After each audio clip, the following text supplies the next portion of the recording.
eu sou a Carol Nogueira e esse é o Item Mais da CNN.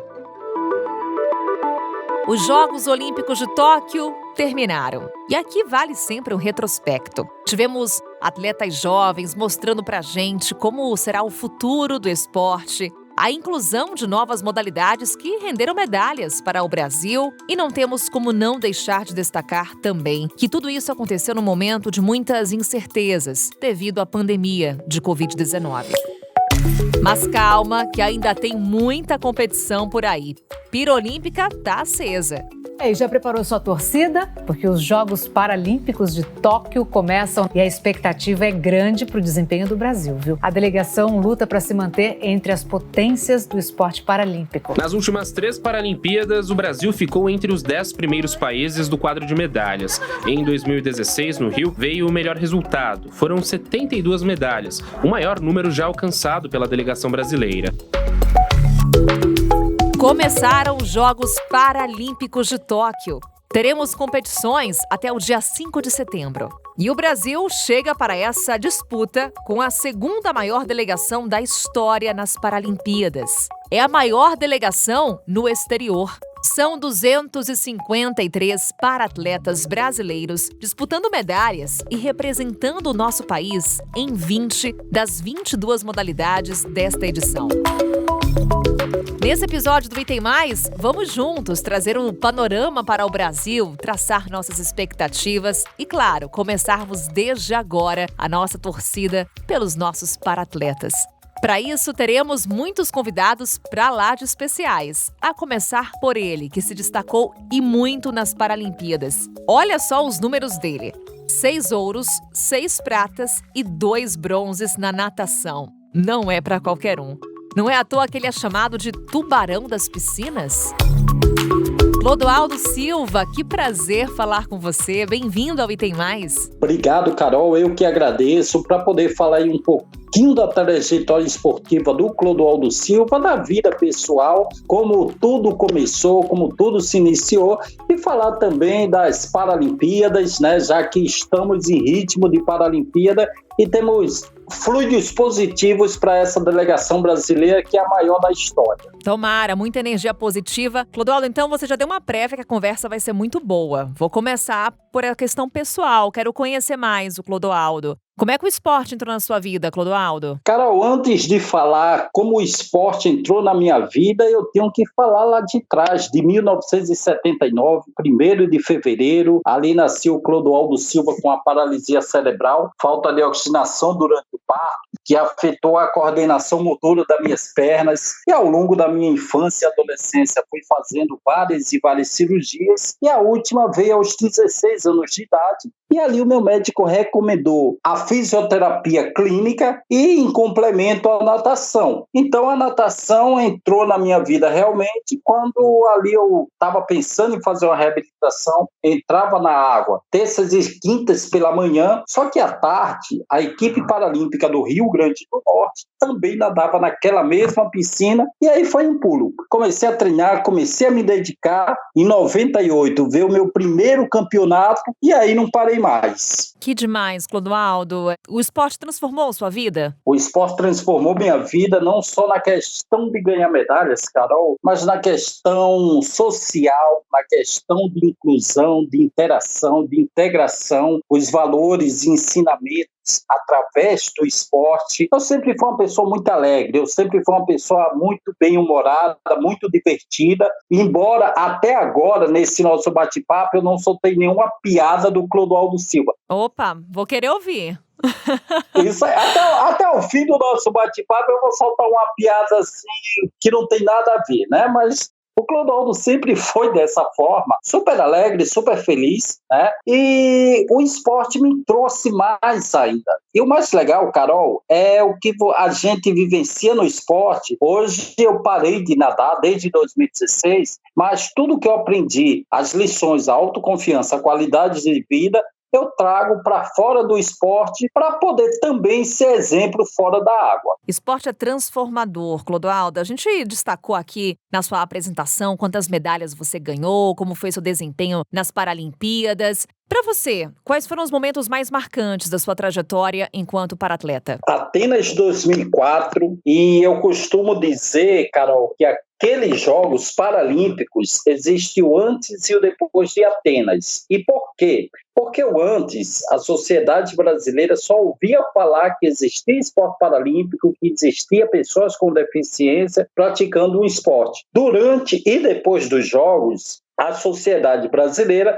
começou a nos ver, e aí eles viram que quando nós ganhávamos medalhas, ficávamos felizes, quando perdíamos, ficávamos tristes, e ali foi um divisor de águas para o esporte paralímpico e para o segmento da pessoa com deficiência. Mas a tua pergunta é por que foi tão marcante? E não foi só por isso, foi porque ali, eu consegui 6 medalhas de ouro e 1 de prata, e na última prova, na última competição, tanto minha quanto dos Jogos, era revezamento da natação. Além de mim, estava eu, Francisco Avelino, Adriano Gomes e Luiz Silva, e naquele momento eu tinha 5 medalhas de ouro, e eles não tinham nenhuma medalha. Ouro, prata ou bronze, não tinha nenhum. E ali eu já sabia qual que era o sabor de estar no lugar mais alto do pódio, e eu queria colaborar e contribuir para que eles pudessem saber o que era também ganhar uma medalha. Nadamos o revezamento, acabou o revezamento, ganhamos em primeiro lugar, e pela primeira e última vez em Atenas, o Clodoaldo Silva chorou, o Clodoaldo Silva se emocionou. Não só pelas medalhas individuais que eu ganhei, mas principalmente pela medalha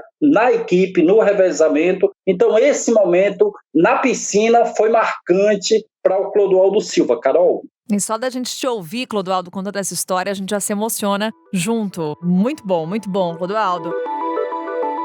Você fala pra gente que nos Jogos de Atenas ali houve uma mudança da percepção do paratleta. De lá pra cá, você acha que mudou ainda mais? A Paralimpíada ganhou uma outra dimensão aqui no Brasil e no mundo? Mudou ainda mais, houve uma evolução, não só nos nossos resultados, que a gente vem provando e comprovando que toda a Paralimpíada a gente consegue fazer a maior e melhor campanha. 2008, 2012 e 2016 foram exemplos disso. Também houve benefícios na questão da legislação, não só do esporte paralímpico, mas do segmento da pessoa com deficiência. Mas, Carol, ainda é muito pouco. Ainda é muito pouco para um país que nós somos potências paralímpicas, somos potências mundiais. Eu costumo dizer que o Brasil não precisa se fazer mais leis para o esporte paralímpico ou para o segmento da pessoa com deficiência, porque se nós formos ver, a legislação brasileira para esse segmento é a melhor, uma das melhores que existe no mundo. Só que não há fiscalização, e por isso a gente ainda vê a falta de acessibilidade pelo Brasil, mas que houve uma evolução, muito por causa do esporte, mas ainda tem que melhorar muito mais, Carol. Melhorar em quais sentidos, Clodoaldo? O que você consegue enumerar para a gente das principais dificuldades nesse momento para um paratleta no Brasil? Quando a gente até fala paratleta, Carol, eu gosto de falar do segmento da pessoa com deficiência, porque quando eu comecei a treinar, quando eu comecei a nadar, quando eu ia para a escola, minha principal dificuldade era sair de casa pela falta de acessibilidade, pela falta de uma rampa, pela falta da mobilidade urbana. Naquela época não tinha ônibus adaptado, poucas pessoas se falavam em acessibilidade. Então, além dessas barreiras estruturais, ainda tem a questão da barreira atitudinal, que, embora a gente viva num país de democracia, mas ainda, infelizmente, a gente ainda vê um preconceito, uma discriminação, um olhar de algumas pessoas para a pessoa com deficiência de coitadinho, de vítima da vida, e por muitas vezes nossos direitos, seja em acessibilidade, seja na questão de atitude, não é respeitada. Então, essas dificuldades a gente ainda está passando, embora eu falei que houve uma evolução. E quando aconteceu os Jogos Paralímpicos aqui no Rio de Janeiro, na cerimônia de abertura, eu que conduzi a tocha paralímpica, Paralímpica para poder acender a pira, né? E eu até brinco que eu fui o cara que pôs fogo no Maracanã, acender a pira dos Jogos Rio 2016. Muito Essa é bom. uma das piadinhas, hein? Já foi uma, cumpriu a promessa, gostei. Pois é. E aí, naquele momento, Carol, 7 de setembro de 2016, eu com minha cadeira de rodas, com a tocha paralímpica, indo até a pira. E chegou num determinado local e entre mim e a pira tinha degraus, tinha escadas. E o Maracanã lotado, chovendo pra caramba, o mundo todo vendo aquelas imagens. Eu fiquei parado por alguns segundos, e não só eu acredito que todos se perguntavam como o Clodoaldo Silva vai chegar lá em cima ao acendimento da pira. Segundos depois, abriu-se rampas dentro das escadas e eu consegui, através das rampas, subir e acender a pira. E a grande mensagem foi que pode haver degraus, pode haver escadas, podem, mas se houver uma rampa, todo mundo chega no mesmo lugar. E quando a gente fala todo mundo, Carol, não é só uma pessoa com deficiência, é uma mulher com carrinho de bebê, é um obeso, uma mulher de salto alto, né? Então, essa questão de acessibilidade, essa questão de estrutura para propiciar mais facilidade, conta muito, principalmente num país que é potência paralímpica, Carol. Vamos focar agora nessas Paralimpíadas. Temos a maior delegação, como você falou há pouco pra gente, expectativa que a gente alcance a nossa 100ª medalha nessa Paralimpíada, que o Brasil esteja entre os 10 primeiros colocados no quadro geral de medalhas ao final da competição. E as suas expectativas? Elas estão condizentes com as expectativas dos atletas que estão por lá para ganhar medalhas, para estar ali figurando pelo menos no top 10? As expectativas são as melhores possíveis, né, Carol? Até mesmo porque vai ser a minha primeira Paralimpíada, que eu não vou como atleta, como eu falei, eu me aposentei em 2016, né? E na realidade eu nem digo que me aposentei, Carol. Se os jogadores de futebol penduram a chuteira, eu fui lá e pendurei a minha sunga, né?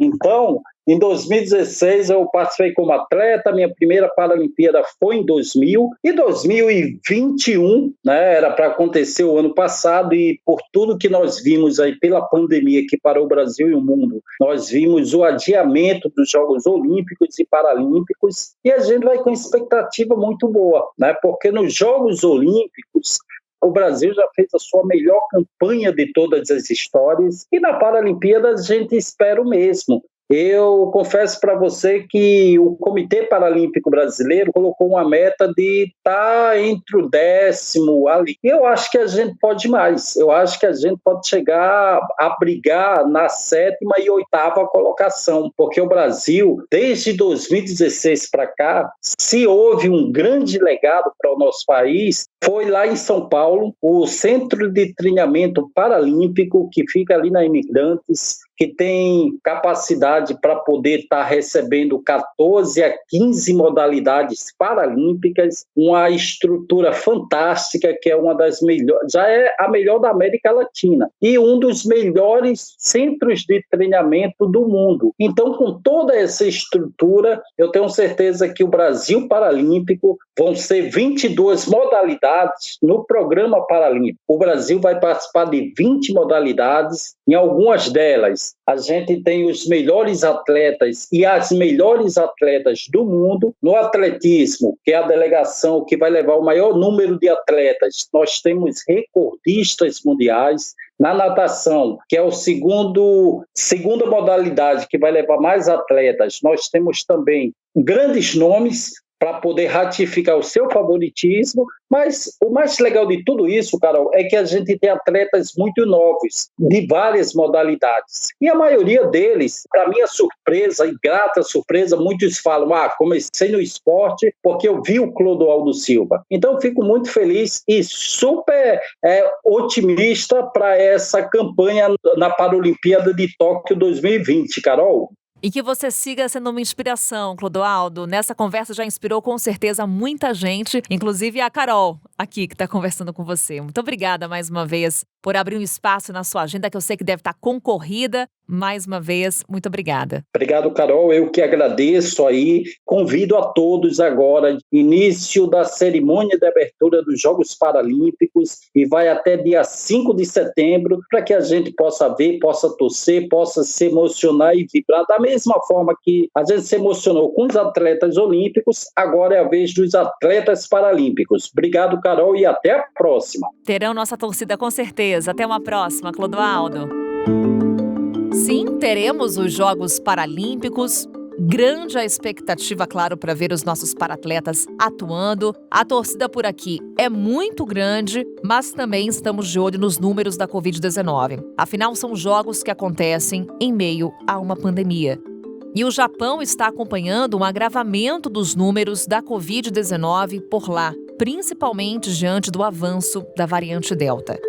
Nós conversamos com a Alana Maldonado. Ela é campeã mundial de judô paralímpico em 2018, foi prata nas Paralimpíadas do Rio de 2016 e ela trouxe pra gente como é que tá a situação lá no Japão. Quais são os protocolos adotados na Vila Olímpica de Tóquio para evitar a contaminação dos paratletas, da delegação. Conta pra gente então, Alana. O judô paralímpico brasileiro tem uma parceria, com a cidade de Hirosaki, aqui no Japão, onde a gente, desde 2017, a gente faz um intercâmbio, fica 30 dias treinando aqui.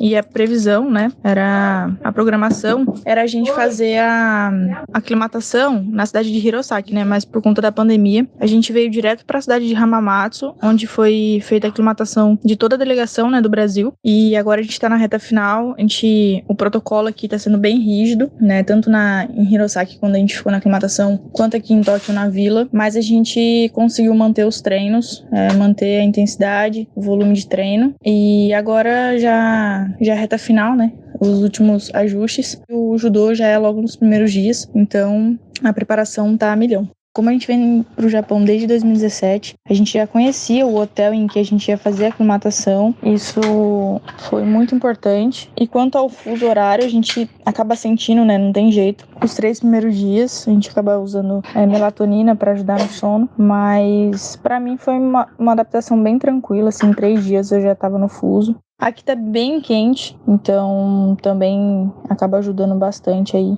nessa adaptação. Bom, a cada edição a participação de mulheres vem aumentando, Isso no Parapan de Lima em 2019 a gente teve o maior número, de participação de atletas mulheres e a gente vem crescendo muito, mostrando a nossa força, o quanto nós somos capazes de alcançar o topo também, realizar todos os sonhos, objetivos, e a mulher tá sempre mostrando a sua força, de que é capaz. E claro, a gente também perguntou para a Alana como é que está a expectativa dela para seu desempenho pessoal nessa Paralimpíada. Bom, as expectativas são as melhores. Foi um ciclo totalmente atípico, Um ciclo de 5 anos, tivemos a pandemia, mas eu vejo que isso foi muito positivo para mim. Eu consegui evoluir e crescer muito mais. A pandemia teve pontos positivos, para eu estar aqui. E hoje eu me encontro preparada para realizar meu sonho e meu objetivo, que é ser campeã paralímpica. Alana Maldonado, vamos guardar esse nome, vamos aqui torcer por ela e vamos detalhar mais como é que está a situação por lá no Japão, como foi o preparo desses atletas, quais foram as dificuldades, inclusive nesse momento de pandemia, para um paratleta se preparar para uma disputa tão importante como essa. Para isso, contamos com uma ajuda para lá de especial. Ele está lá no Japão, nos atendendo nesse momento. O Johansson Nascimento, ele é vice-presidente do Comitê Paralímpico Brasileiro. Johansson, muito obrigada. Conta pra gente já de cara como é que tá a animação dos atletas por aí. Bem-vindo. Oi, muito obrigado pela oportunidade. E a animação dos atletas está muito grande. Foi um ciclo bem complicado, um ciclo estendido desses 5 anos. Os Jogos foi adiado para 2021, mas isso não fez com que os nossos atletas perdessem o ânimo, perdessem a vontade de estar estarem treinando, estar aqui no Japão, do outro lado do mundo, conquistando as medalhas. E num fuso horário para lá de complicado, Johansson, conta pra gente como é que fica essa adaptação dos paratletas ao chegar aí no Japão. É verdade, esse fuso horário de 12 horas é bem complicado, mas todo o CPB já fez um planejamento muito bom para que o atleta chegasse bem antes das competições. O primeiro grupo chegou aqui no Japão no dia 6 de agosto para poder se acostumar com esse fuso horário. Então, todos os atletas a metade já estão na Vila Paralímpica. Aclimatamos aqui em uma cidade chamada Hamamatsu, que é a cidade que mais tem brasileiros aqui no Japão. Todos nós nos sentimos em casa aqui nessa cidade, já estamos acostumados com o fuso horário. Agora é só esperar o dia 24 para abertura para começar os jogos. E eu quero saber dessas metas do comitê, Johansson. Por exemplo, meta de a gente conseguir a nossa 100ª medalha paralímpica agora aí em Tóquio. Também uma outra meta, que o Brasil figure entre os 10 mais bem colocados no quadro de medalhas. Vai ser fácil cumprir essas metas? Nunca é fácil, porque é uma Paralimpíada, todos os países treinando, se dedicando, os atletas dando o seu melhor, mas eu tenho certeza que essa equipe que veio aqui com 253 atletas são super qualificados. Em 2004 ficamos na 14ª posição, conquistamos 33 medalhas. Em 2008 em Pequim ficamos já em 9º, foi a primeira vez que ficamos entre os 10 primeiros, conquistando 47 medalhas. Em Londres, 2012, ficamos em 7º, com 43 medalhas, e o recorde veio no Rio de Janeiro, em 2016, com 72 medalhas, ficamos na 8ª posição, e eu tenho certeza que a equipe é bem qualificada, são 20 modalidades representando o Brasil. Espero muito, estou bem confiante que esse recorde de medalhas virá. Vamos ficar mais uma vez em uma bela posição no ranking, no quadro geral de medalhas. Ou seja, é só motivo de orgulho quando a gente observa nossos atletas paralímpicos. Johansson, podemos dizer que somos uma potência nas Paralimpíadas? Com toda certeza, posso afirmar isso sim. Muitos atletas brasileiros de cenário internacional, o atleta mais rápido do mundo em todas as categorias é brasileiro, Petrúcio Ferreira, paraibano, um super talento, conquistou medalhas de ouro no Rio de Janeiro e ele quer repetir essas façanhas aqui em Tóquio. Daniel Dias, um atleta super campeão, já ganhou diversas medalhas, então estamos bem representados aí. Futebol de 5, nunca perdemos um jogo em uma Paralimpíada, conquistamos medalhas de ouro desde Atenas, então o Brasil é sim uma potência mundial. Vamos agora focar nas dificuldades que esses paratletas enfrentaram. Vamos acompanhar jogos sendo realizados em meio a uma pandemia da Covid-19. O Comitê Organizador de Tóquio 2020 anunciou que os Jogos Paralímpicos ocorrerão nos momentos mais delicados do Japão. Nesse momento, o país registra, em média, 25 mil novos casos de Covid-19 por dia. Os hospitais em Tóquio estão lotados. Isso preocupa o comitê? Quais cuidados estão sendo adotados para proteger os paratletas e a delegação? O comitê vem adotando medidas de saúde para que todo atleta ele não venha se contaminar e nem contaminar a população aqui do Japão. Estamos adotando uma bolha de segurança. Todos os atletas, toda a comissão técnica do Brasil que está aqui no Japão já foi vacinada com as 2 doses da vacina. Estamos realmente bem preocupados com essa situação no Japão, mas sabemos que estamos em um ambiente seguro, tanto para os atletas, comissão técnica, e também dá uma segurança para a população do Japão, que toda a delegação está se preocupando com todas essas questões sanitárias, usando protocolos de higiene, usando máscara, álcool em gel, para que não venha preocupar a população japonesa. E a Covid-19 também afetou o preparo desses paratletas. Me corrija se estiver errada, Johansson. O Centro de Treinamento Paralímpico em São Paulo fechou completamente em março do ano passado, reabriu parcialmente em julho também do ano passado e é o principal centro de treinamento desses paratletas que estão agora no Japão. Como é que isso afetou o preparo deles? A princípio, ficamos bem apreensivos com esse fechamento do CT. Foi em abril de 2020, o CT fechou totalmente, mas a partir de julho de 2020, começamos a reabrir o CT, adotando medidas bem restritivas ainda, mas fizemos o possível para que todos os atletas tivessem condições de treinamento, para não ficar parado por um ano inteiro.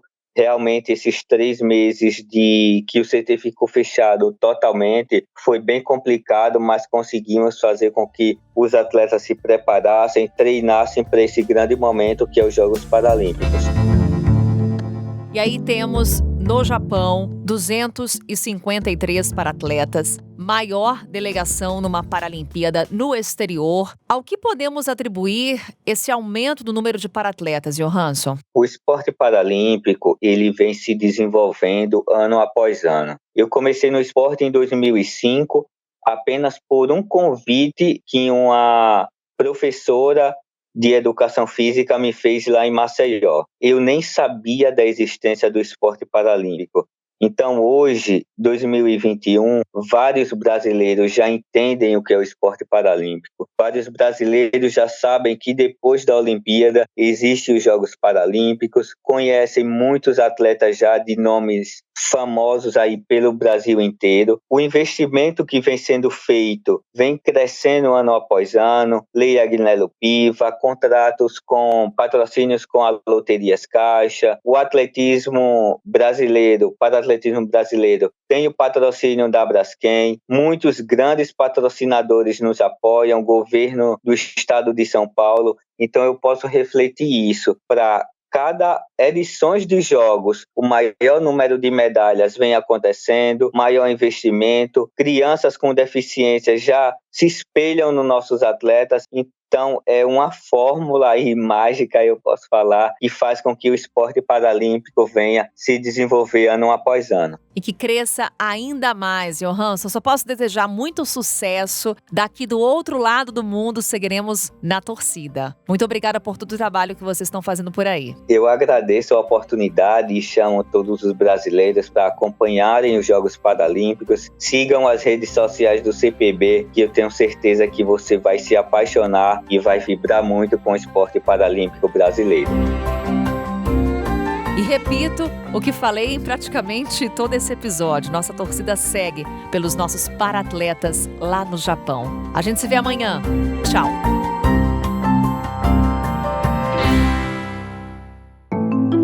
Com a apresentação minha, Carol Nogueira, esse podcast foi produzido pela Maremoto para a CNN Brasil. Roteiro e pesquisa, Daniel Miller. Pauta e produção, Danilo Santana. Operador de gravação, Nathan Kleiman. Edição e sonorização, Murilo Lourenço. Coordenação geral, Paula Weinberg. Coordenação de produto, Verônica Schneider. Coordenação editorial, Diego Toledo. Direção de jornalismo digital, Daniel Tosi. Você também pode ouvir o Item Mais no site da CNN Brasil e aproveite para conhecer os nossos outros produtos em áudio. Acesse cnnbrasil.com.br/podcasts.